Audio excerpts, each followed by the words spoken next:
What is up, YouTube? Welcome back to Work Knife Balance. We have a fun video for y'all today. We're going to be looking at one of these Kubies I got out here right now. But yeah, before we get too started, I want to go ahead and say thank you to anybody who has already liked and subscribed to our channel here on YouTube. If you haven't, feel free to hit that subscribe button down below. Also, head over to Instagram and follow us on Work Knife Balance 939 over there. We are connecting with quite a few of you over there, and it's awesome to see that grow as much as this has. So thank you very much. Today we're going to be looking at the Kubie Campe. So this is the Kubie Campe, C-A-M-P-E. I picked this one up a while ago. It was actually a gift. So I got this one a while ago into my collection. I want to say about a month or two ago. And I have been carrying this one as my second or third knife each day. And I really love this little guy. I was surprised by it because I'm not a huge fan of Tanto blades, but when I saw it, I was like, oh, I'll give it a shot. And I love this knife. This thing is built so well. It feels fantastic in your hand.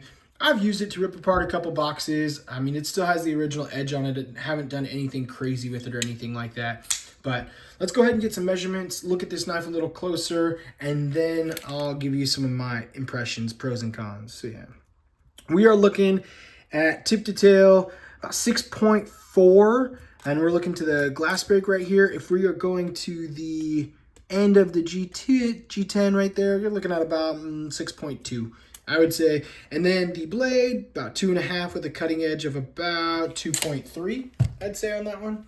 Comparisons, we'll go ahead and pull out the Spydercos for you. Got a Spyderco PM2 up above, and then we got the Spyderco Para 3 down below. So this Kubie is definitely a smaller knife, clearly in that small compact category. Not a mini, but not a full-size knife by any means.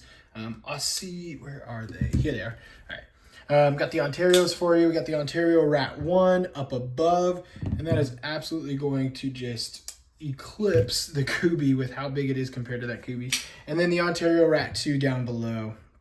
So that gives you a pretty decent size comparison. You can see it is a much thicker knife than these Ontarios. It does have some girth to it, kind of in that Spyderco range, but it is a small knife, so it's going to feel much smaller in itself right there. So yeah, this is sitting on D2 steel, so it's a budget knife. It's got G10 scales on it. It has an inset liner lock, which is pretty cool, so you can kind of see it in there. I like inset liner locks personally. I like the aesthetics of not being able to see that liner in there. So that's something that I like, but it's not for everyone.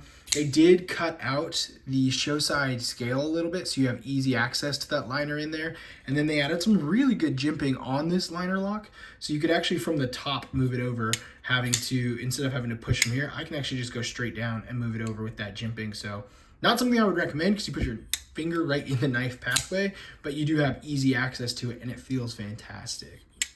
It's going to be a back flipper only, and I have found that it is more of a button push than it is a light switch. You can sometimes fail it with that light switch. I'm not doing it right now. There we go. So like a light switch will fail it in there. You do have some really good jimping on this back flipper tab, and you can see it carries all the way up and over, which I really like, makes that button push a lot easier. And then some sweet jimping on the top up here for your thumb when you're cutting into stuff. No room to really choke up, so you've got that one hold there. And I've got medium to large hands. I can fit 3 on this comfortably, and that 4th one kind of sits in this ramp here. It's not bad in my hand. It doesn't feel uncomfortable by any means, but there's really no like grip for my pinky. There's nowhere for it to actually like rest in there. You can pinch grip on this pretty easily as well. I wouldn't necessarily use it for any sort of like cook prep or anything, just because this flipper kind of gets in the way of actually getting down to cut in anything like that. You can see you're going to be cutting down and only using that edge. You're going to have to use this flat edge if you're doing anything else like that. So yeah, it's been a fantastic knife. I would say this is probably, and this is maybe a bold statement and also somewhat premature since I only have 4 Kubies in my collection, my favorite Kubie to date. Primarily for the use. I mean, I use this one more than I use any of my other Kubies. I don't have the same need for those other ones, and I like to carry other knives in place of them. So I've carried this one, I would say in the last 2 months, I've carried this one probably 3 to 5 days a week as my second or third knife, and it's been fantastic. So yeah, it comes in a couple different variations. You have, I believe, 3 different blade styles. They've got this black coated blade. They have a stone wash and a satin finish as well, maybe. Someone double check that for me. I mean, I'll check maybe as well. But, and then we've got 8 different G10 variations in there. So you can get a couple different variations and you can customize it because of that, which is kind of cool. So they have like a blue G10 with the stone wash that you can't get the black in, but say you want the black blade with the blue, buy both of them, and then you can put the blue scales on the black blade and the black liner, which is pretty cool. So yeah, I would say that this falls into a budget category because it's only about 60 bucks and they are still in stock. Not every variation is in stock, but they are still in stock. So we'll go ahead and put that link down below for you.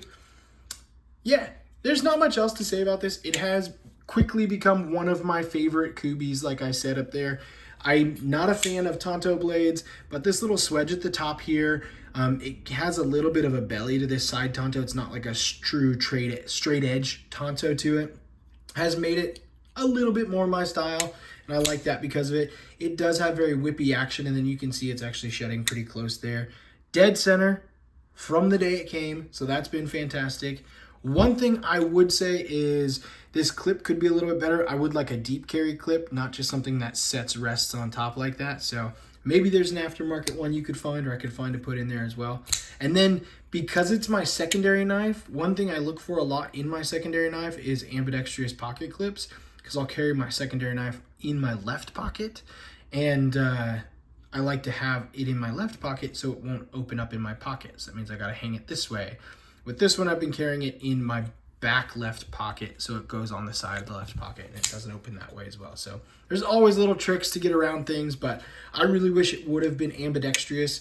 I don't know when this was released, but it surprises me, especially for being a budget knife, that it's not ambidextrous. I mean, I feel like you open up the category to so much more clientele and customers when you appease little things like that. And I don't know how hard it would have been just to drill 2 little holes right here, the same as that, and put it on the other side, but who knows? So yeah, not much else to say about it. This is the Kubi Campy. I will go ahead and link this down below. As always, if you use any of those links, they do support our channel, and we are very thankful for all the support we get. So thank you in advance for anyone who does click on that and purchase one of these Kubi Campies or anything else from the links below. Until next time, TTFN. See you guys later.